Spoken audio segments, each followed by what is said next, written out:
Hello students. पिछले class में हमने रिटायरमेंट के संदर्भ में गुडविल से रिलेटेड बातों पर डिस्कशन किया कि goodwill according to AS 26 new IAS Indian accounting standard 38 के मुताबिक कैपिटल से एडजस्ट किया जाता है, रेज नहीं करना है, और ये रूल जो है रिस्ट्रिक्टेड रूल है। अब नेक्स्ट डिस्कशन में हम लोग आ रहे हैं ये accumulated profit reserve and joint life policy. Accumulated profit reserve joint life policy generally क्या होता है कि बिजनेस में बिजनेसमैन जो भी पूरे साल के अंदर में प्रॉफिट अर्न करता है, टोटल प्रॉफिट को पार्टनर्स को डिस्ट्रीब्यूट नहीं करता है। कुछ ना कुछ पैसा different funds, investment fluctuation fund,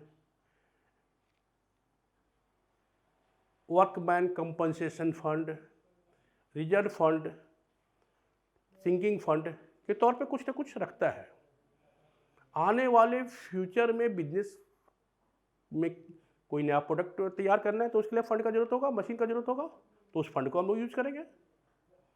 आने वाले समय में फिर हमारा क्या होगा, कुछ नया प्लांट बैठा रहा है या सडनली कुछ हो गया तो उसका भरपाई करना, फुलफिलमेंट करना है, तो इसके लिए भी फंड का जरूरत होता है।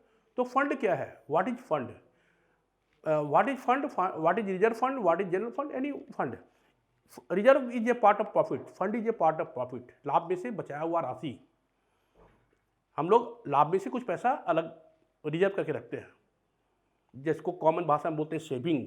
एक इंडिविजुअल क्या करता है, टोटल अर्निंग में एक्सपेंडिचर करने के बाद सेविंग करता है, थोड़ा थोड़ा पैसा बचा के लंबे समय में बड़ा पैसा बचा लेता है।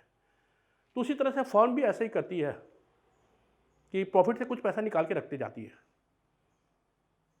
तो that is known as accumulated profit और एक्यूमुलेटेड रिजर्व। तो जब कोई साझेदार बिजनेस को छोड़ के जाएगा, वो क्या करेगा, उस एक्यूमुलेटेड प्रॉफिट से अपने हिस्से का राशि लेके जाएगा। तो कुछ नहीं, इसके संदर्भ में हम लोग क्या करते हैं, जो प्रॉफिट होता है पार्टनर को देता है, रिटायरिंग पार्टनर को, रिजर्व होता है पार्टनर को देते हैं। इसमें क्या करते हैं कि टोटल एक्यूमुलेटेड प्रॉफिट को हम लोग सभी साझेदार को दे देते हैं, एक कंडीशन, और दूसरे कंडीशन में क्या, सिर्फ रिटायरिंग पार्टनर के हिस्से से दे देते हैं, बाकी एक्यूमुलेटेड प्रॉफिट रहने देते हैं। तो ऐसी स्थिति में हमारा बैलेंस शीट वैरी करेगा, मतलब टोटल आंसर से, लेकिन बैलेंस शीट इक्वल आएगा। वैरी करने का मतलब क्या है कि हो सकता है कि एक सिचुएशन में हमारा बैलेंस शीट का टोटल दोनों तरफ 10,000 है और दूसरे सिचुएशन में हो सकता है कि 12,000 है, तो उससे कोई दिक्कत नहीं है। हमारा ये डिपेंड करता है कि आप किस तरह के सिचुएशन से चल रहे हैं, आप एक्यूमुलेटेड रिजर्व को या एक्यूमुलेटेड प्रॉफिट को सभी साझेदार को दे रहे हैं या फिर सिर्फ रिटायरिंग पार्टनर को दे रहे हैं और रिमेनिंग बिजनेस में बैलेंस शीट में ही छोड़ रहे हैं। सवाल में कभी कभी इस तरह का डायरेक्शन नहीं रहता है कि आप रिटायरिंग पार्टनर को देकर एक्यूमुलेटेड प्रॉफिट या रिजर्व से आप करो, या कभी कभी ये नहीं भी देता तो हम लोग कभी सभी साझेदार को देके चलते हैं, और कभी कभी उससे थोड़ा सा फर्क पड़ता है जो कि इक्वल होता है, बैलेंस शीट फिर भी इक्वल होता है। ठीक है, रिटायरिंग पार्टनर के वैल्यू से खोलना और टोटल वैल्यू से खोलना।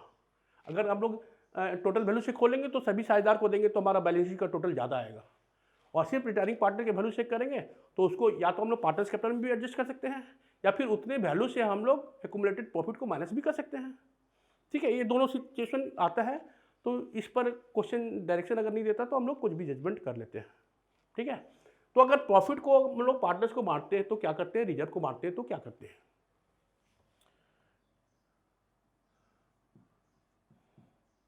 एक्यूमुलेटेड प्रॉफिट अकाउंट यार, अगर रिजर्व रहता है तो रिजर्व को भी लिख दो, रिजर्व अकाउंट यार to all partners, all partners capital account. इस तरह हम लोग बांट देते हैं, एक कंडीशन हो गया। दूसरा कंडीशन में लोग क्या करते हैं, सिर्फ रिटायरिंग पार्टनर के वैल्यू से भी दे सकते हैं। कंडीशन 2, एक्यूमुलेटेड प्रॉफिट अकाउंट यार, रिजर्व अकाउंट यार to retiring partners capital account, retiring partners capital account. ठीक है, इस कंडीशन से भी हम लोग कर सकते हैं। ठीक है, और कभी कभी ऐसा होता है कि हम लोग continuing partner to retiring partner करके इसको भी, ये जो एक्यूमुलेटेड प्रॉफिट उसके हिस्से में गया उसको भी पार्टनर में एडजस्ट कर देते हैं और पूरे के पूरे एक्यूमुलेटेड प्रॉफिट को बिजनेस में छोड़ देते हैं। सवाल में अगर डायरेक्शन देता है तो हम लोग यहाँ पे बोलते हैं कंटिन्यूइंग पार्टनर्स कैपिटल अकाउंट यार to retiring partners capital account. ठीक है, ये 3 केस बनता है एक्यूमुलेटेड प्रॉफिट से रिलेटेड और रिजर्व से रिलेटेड। और जॉइंट लाइफ पॉलिसी से रिलेटेड क्या मैटर है? बिजनेस में फर्म कभी कभी क्या करती है कि पार्टनर्स का इंडिविजुअल इंश्योरेंस कराती है। मान लो कि ए बी सी 3 साझेदार है, तीनों का अलग अलग इंश्योरेंस है 1-1 लाख रुपए का, और इसका प्रीमियम फर्म दे रही है, सेपरेट इंश्योरेंस है लाइफ इंश्योरेंस। अगर मान लो कि बी रिटायर हो रहा है, अभी ये 2 साल हुआ, हमारे ये 10 साल का 10 ईयर्स का प्लान है, इंश्योरेंस जो है 10 साल का है। 2 साल के बाद मिस्टर ए रिटायर हो जा रहा है, तो वो इंश्योरेंस बंद हो जाएगा, क्योंकि इंश्योरेंस में भी ये अपना हिस्सा लेके जाएगा इंश्योरेंस के जो सरेंडर वैल्यू में। तो ये इसका सरेंडर वैल्यू होगा, ठीक है, इसका सरेंडर वैल्यू होगा कि भाई बिजनेस, क्योंकि अब बिजनेस तो बंद होगा। देखो एक बात ध्यान में बैठा लो, कभी भी एडमिशन होता है या रिटायरमेंट होता है या डेथ होता है तो पुराना साझेदारी फर्म डिजॉल्व हो जाता है, नया साझेदारी फर्म बन जाता है। ये दिमाग में बैठा लो। जब कोई भी साझेदार बिजनेस में एडमिशन होता है, न्यू पार्टनर आता है, एडमिशन होता है, एडमिशन ऑफ ए पार्टनर, जब कोई साझेदार बिजनेस को छोड़ के जाता है या किसी साझेदार का डेथ हो जाता है, तो हर कंडीशन में पुराना साझेदार बंद और नया साझेदारी फर्म चालू हो जाता है। ठीक है, तो जब बिजनेस बंद हो जाता है और नया चालू होता है, रिटायरिंग पार्टनर अपने हिस्से का सब कुछ लेके चले जाएगा। तो ऐसी स्थिति में क्या करेंगे हम लोग, इंश्योरेंस, जब बिजनेस बंद हो गया तो इंश्योरेंस पॉलिसी देना बंद हो जाएगा, वो फर्म बंद हो गई, तो इसका सरेंडर वैल्यू निकलेगा। सरेंडर वैल्यू, इंश्योरेंस कंपनी 2 साल 10 साल का पॉलिसी 2 साल चला के बंद कर देती है, तो मान लो कि वो बोलती है कि हम 50,000 रुपये इसके सरेंडर वैल्यू देंगे, तो 50,000 रुपये में हम रिटायरिंग पार्टनर को उसका हिस्सा दे देंगे।